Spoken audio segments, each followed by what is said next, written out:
third best formation in this year's game is going to be the 4-4-2 formation. Generally 4-4-2, you want to have a very solid midfield. Super important that they have the tiki-taka or incisive, so you're able to do the through ball passes or the tiki-taka passes with first touch. It's a very, very basic team. Full backs, you need them to be quick. Center backs the same there and have a good few defensive playstyles. And then for the 2 strikers and the 2 wingers, you want the wingers to be quick so we can actually get in behind with these. But then also to be able to have maybe one striker that you play a bit more that false 9 type and then play advanced forward on the other strikers. We start off with the tactics. I have build up style balance and defensive approach will be high. If you want to copy the tactics, they are up there. For the right mid and left mid, we have inside forward De Jong, we have deep line playmaker. For Reinders, we have deep line playmaker defend. For Pina, we actually manages to have false 9 and build up. And then for Sequel, we will be able to play with advanced forward and attack. Now let's show you a few examples on how you want to play the 4-4-2 formation. So the number one thing that you will actually feel a lot in attack with the 4-4-2 formation is that you will be able to have a lot of runs being able to be triggered from the middle of the pitch, but also you need to use the width to your advantage. So in this case, for example, I have the ball with Frankie de Jong, right?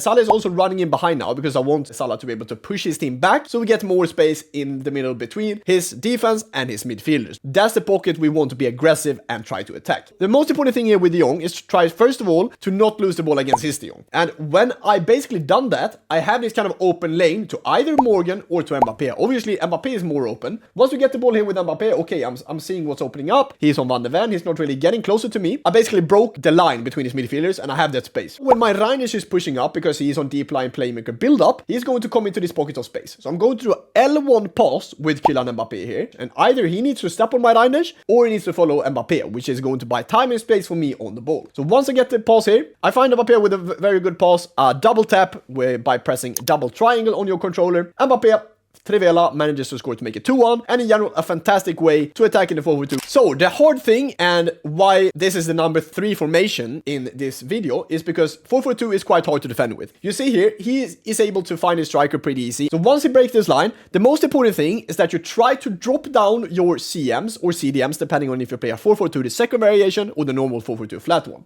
You want to be able to block off this pass in the middle, and the most important thing is that you try to make the middle as compact as possible. So, when I see that he has the ball here, the most important thing here is that I just track back. But more importantly, I know, okay, now he's going to cut inside. This is where I want to get to de Jong. So I try to cut off this lane here in between my Stam and de Jong. He won't be able to find it. If he plays back to de Jong, no worries. Doesn't matter. Then he still has the reset on. But as you see here, now my team is pushing up. I still try to just cover off the strikers as much as I can. Once I done this, as I said then, I'm trying to switch to de Jong, cut off this pass to Dembele so he doesn't have the extra pass inside the box, and then defend it in a very, very good way.